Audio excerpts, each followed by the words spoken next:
하나님의 은혜가 여러분들 가운데 함께 하시기를 주님의 이름으로 축원합니다. 여러분 살다 보면 여러분이 할 수 없는 일들을 만날 때가 있어요. 분명히 해야 돼요. 분명히 해결돼야 됩니다. 그런데 내게 할 능력도 없고 지혜도 없고 힘도 없다면 여러분 어떻게 하십니까? 포기하십니까? 해야 되지요. 그러려면 누군가에게 도움을 요청해야 됩니다. 누군가에게 도와달라고 그러죠. 근데 또 어떤 사람들은요, 끝까지 도와달라 소리를 안 하고 그냥 일을 망가뜨리는 경우도 있습니다. 그건 어리석은 거예요. 누군가에게 도와달라고 해서 문제를 해결해 나가는 것, 그것이 인간 사회지요. 그러다 보니까 서로 도움을 주고받으면서 함께 해결해 갑니다. 근데 문제는 인간도 그 능력에 한계가 있다는 겁니다. 누군가에게 도움을 요청해도 도와줄 수 없는 경우가 있어요. 예를 들면 질병이 있으면 의사를 찾아가면 되고요. 법적인 문제가 있으면 또 변호사를 찾아가면 됩니다. 돈이 부족해서 대출을 받아야 된다고 한다면 금융기관을 찾아가면 되겠지요. 조언이 필요하다면 또 지혜롭고 또 경험 많은 자를 찾아가서 조언을 구하면 될 겁니다. 근데 이건 다 인간의 모습이기 때문에 인간의 한계를 지니고 있어요. 살다 보면 아무리 사람들의 도움이 있어도 해결되지 않는 것들이 있어요. 자, 이럴 때 어떻게 하시겠어요? 여러분들은 어떻게 하십니까? 그렇죠? 저와 여러분들은 하나님 앞에 기도합니다. 전능하신 하나님 앞에 우리의 모습을 맡기고 우리의 문제를 맡기고 아뢰는 거죠. 맡기면 주께서 이 문제에 대해서 만약에 꼭 해결이 필요하다고 하면 하나님께서 어떤 방법을 동원해서라도 치료해 주실 거예요. 해결해 주실 거예요. 직접 해결해 주시기도 하고 누군가를 보내 우리가 알지 못하는 누군가를 보내서 해결하기도 하십니다. 사람을 통해서 해결하시기도 하고 하나님의 전능하신 능력을 직접 발휘해서 해결하시기도 하셔요. 근데 오늘 본문의 말씀, 이스라엘 백성들이 하나님 앞에 기도하고 있습니다. 왜 기도하고 있습니까? 지금 그들에게 큰 문제가 하나가 있어요. 해결할 수 없는 문제. 오늘 여기 10절에 보면 이런 말씀이 있습니다. 주의 거룩한 성읍들이 광야가 되었으며 시온이 광야가 되었으며 예루살렘이 황폐하였나이다. 자, 여러분 예루살렘이 멸망을 당했어요. 유다 땅 정말 아름다운 땅이었습니다. 예루살렘 아름다운 성읍이었습니다. 많은 사람들이 찾아와서 거기에서 하나님을 예배하고 거기에서 하나님을 찬송했던 그곳이 황폐하게 되었어요. 완전히 무너져서 폐허가 된 상태입니다. 근데 이거를 해결할 능력이 있어요? 해결할 힘이 없는 겁니다. 그 원인이 뭐예요? 왜 이런 결과가 만들어졌어요? 왜 이런 결과가 만들어졌지요? 여러분 저와 여러분들도 그래요. 어떤 문제가 발생했을 때 왜 일이 이루어졌는지 이렇게 됐는지에 대해서 곰곰이 하나님 앞에 물어볼 필요가 있지요. 이스라엘 백성들 역시 이런 상황에 대해서 하나님 앞에 깊이 기도하면서 물었어요. 이유가 뭡니까? 죄 때문이에요. 죄 때문에. 이스라엘 백성들의 죄 때문에 하나님의 진노가 임했고 그리고 하나님의 그 진노 때문에 유다 땅이 광야가 되었고 예루살렘이 황폐하게 되었던 겁니다. 죄의 문제. 이 죄는 어떻게 해결할 수 있어요? 여러분의 죄가 있을 때 여러분이 죄가 발견되었어요. 아니 살다 보니까 뭔가 굉장히 어려운 일이 닥쳐서 그것 때문에 하나님 앞에 해결하기 위해서 씨름도 하고 이렇게 하고 저렇게도 해봤는데 안 돼요. 그러다가 기도하는 중에 이게 죄 때문이구나. 내가 하나님을 떠나서 하나님 앞에 온전히 행하지 못함 때문이구나 라고 하는 것이 깨달아졌을 때 그때 어떻게 해요? 이 죄의 문제는요 우리가 해결할 수 있는 게 아니에요. 특별히 하나님 앞에 우리가 해결할 수 있는 하나님 앞에서 우리 스스로 이 죄를 해결할 수 있는 게 아닙니다. 그러다 보니까 저와 여러분들 이 문제, 특히 죄와 관련된 이 문제는 하나님 앞에 들고 나오지 않으면 안 되는 거예요. 하나님 앞에 나와서 기도하지 않으면 안 되는 거예요. 여러분 죄가 깨달아지면 무조건 주님 앞에 나와야 됩니다. 아멘. 무조건 주님 앞에 나와요. 주님 앞에 나와서 나의 모든 죄를 고백할 때 이 문제가 해결되기 시작해요. 주님 앞에 드러낼 때 내가 무슨 잘못을 했어? 라고 버티다 보면요, 아무 문제도 해결이 안 돼요. 주님 앞에 겸손히 머리 숙여 내가 죄인입니다, 주여 용서하여 주옵소서라고 할 때 거기서부터 문제가 해결되기 시작하는 거예요. 그래서 죄악 때문이라고 하는 이 사실을 발견했을 때 유다 백성들 하나님 앞에 기도하지 않으면 안 되었던 겁니다. 오늘 여기 63장 15절부터 지금 기도가 계속되고 있는 거예요. 하나님의 자비를 구하는 기도입니다. 하나님의 은혜를 구하는 기도입니다. 이 절망적인 상황을 만났을 때 우리가 가장 먼저 해야 될 일 뭡니까?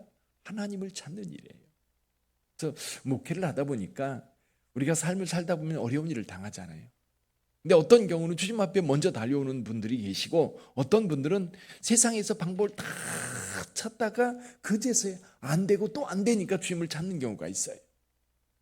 근데 여러분, 세상의 방법을 찾아다니다 보면 여러분 그만큼 힘들어요. 그만큼 고통스러워요. 근데 여러분들이 어떤 어려움을 딱 만나고 이건 심각한 문제다, 그렇게 느껴진다면 주님을 먼저 찾으세요. 하나님 앞에 먼저 나오세요. 하나님, 이거 어떻게 해야 되지요? 하나님, 제가 이런 문제가 있습니다. 이 문제를 가지고 하나님 앞에 내어놓을 때에 하나님은 여기서부터 해결의 길을 열어주세요. 지혜도 주시고 누구를 찾아가야 될지 어떻게 문제를 해결될지 주님께서 이끌어 주시거든요. 근데 주님 앞에 나올 때 어떤 마음이 먼저 필요하냐면 나는 할 수 없구나, 내 능력에 한계가 있다는 것을 인정하면 주님 앞에 먼저 나와요. 그게 아니라 내가 해결할 수 있다고 생각하니까 세상 찾아다니는 거예요. 여기저기 다 찾아다니다가 안 되니까 이거 정말 안 되네, 이거 어떡하지 하다가 주님을 찾아 나오는 좀 죄 백성들 가운데 어리석은 자지요. 우리가 하나님을 믿는다고 한다면 그 하나님은 어떤 하나님이에요? 전능하신 하나님. 그 하나님은 어떤 하나님이에요? 우리를 사랑하시는 하나님. 그 하나님 앞에 먼저 나와서 아뢰일 때에 주께서 해결해 가시는 거예요. 이게 주님 앞에 나올 때 내 능력이 없다는 것을 인정해야 됩니다.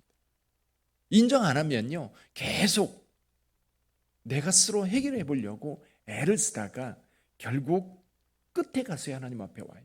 그럼 그동안 그만큼 힘든 거예요. 그만큼 고통스러운 거예요. 그래서 우리 자신에게 능력이 없다는 것을 깨달을 때 하나님께 나오게 되는 거예요. 저와 여러분들은 늘 하나님 앞에 서 있기 때문에 전능하신 하나님 앞에 서 있는 내 모습, 우리는 질그릇에 불과한 거예요. 그죠?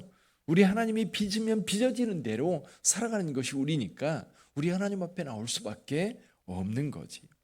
주님 앞에 매달려야 됩니다. 주님 도와주세요. 주님 도와주세요. 우리 빛된 교회 건축하는 동안 내내 성도들의 기도가 교회를 살린 줄 믿습니다.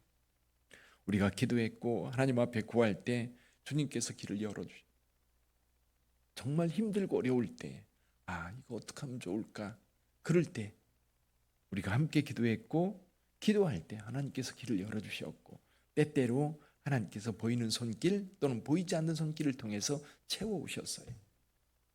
생각해보면 너무너무 감사한 일이에요. 사실은 교회 건축이라고 하는 것이 저 혼자 하는 것도 아니고 성도들이 모여서 하는 것도 아닙니다. 그건 하나님이 역사하셔야 이루는 거예요.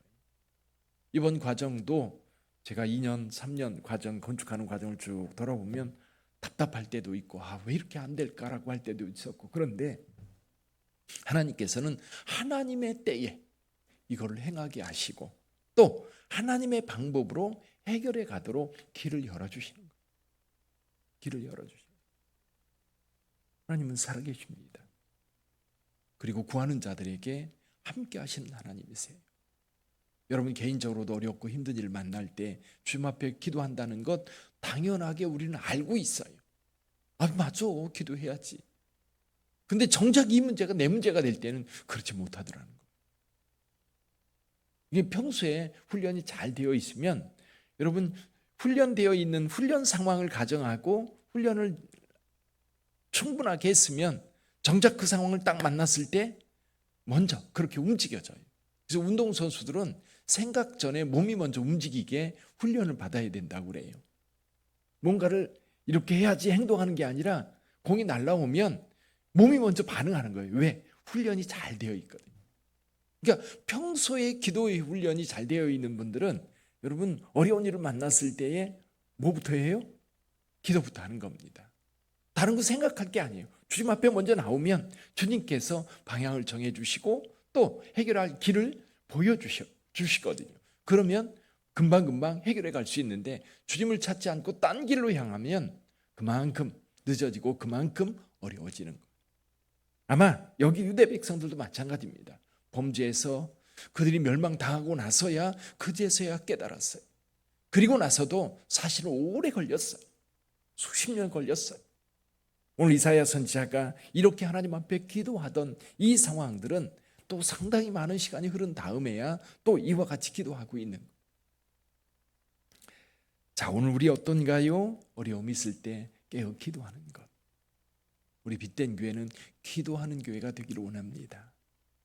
여러분, 우리 2024년 깨어 기도하라고 표를 정했어요. 교회적으로도 깨어 기도해야 되고요. 또 개인적으로도 여러분 깨어 기도할 때입니다. 기도할 때인 것을 우리 스스로 아는데도 우리가 기도를 게을리한다면 여러분 우리의 삶이 어떻게 될지 여러분 상상할 수가 없는 거예요. 우리 하나님이 꼭 붙잡아 주시는 삶이 되어야 되는데 그렇지 않으면 흔들리는 거예요. 오늘 아침에도 신문 잠깐 보는데 이란에서 이스라엘에게 이제 공격을 하면서 드론 공격 또 미사일 공격을 하면서 이제 중동 유가가 급등하게 되었다. 그래서 그동안 80불 이렇게 이제 유지가 됐었는데 130불까지 올라갈 것 같다. 그런 얘기가 나오고 있어. 세계 정세가 계속 불안하고 또 미국 같은 경우도 대통령 선거를 앞두고 있는데 계속해서 진보냐 보수냐 이것 때문에 미국도 어지간히 혼란스럽습니다. 인도는 대통령 선거를 하는데 이 유권자만 10억 명이래요. 그래서 투표하는 시간만 44일이 걸린다고 그래요. 대통령 선거하는데 우리처럼 뭐 하루 딱 하는 게 아니라 44일 동안 한대요. 이런 어떤 세계의 흐름들이 이렇게 둘러보면서 들으면서 이런 상황 속에서 우리가 좀 어떻게 우리를 지켜갈 수 있을까? 우리나라 대한민국은요 하나님이 보호하사 하나님이 지켜주셔야 돼요. 그래서 우리나라가 이 조선 땅에 있을 때 조선시대에서부터 지금 오늘까지 오는 동안 하나님이 보호하사 우리나라 만세할 때 그 노래를 부를 때부터 우리나라가 잘 된 것 같아요. 하나님이 보호하사 하나님 앞에 기도할 때 우리나라는 사는 거예요. 하나님 앞에서 떠나면 이 나라도 어려워질 거예요. 그래서 우리가 함께 하나님 앞에 깨어 기도할 때 하나님의 역사가 우리 가운데 임하게 될 줄 믿습니다. 깨어 기도하는 빛된 교회, 깨어 기도하는 성도가 되시기를 주님의 이름으로 축원합니다. 기도하시겠습니다.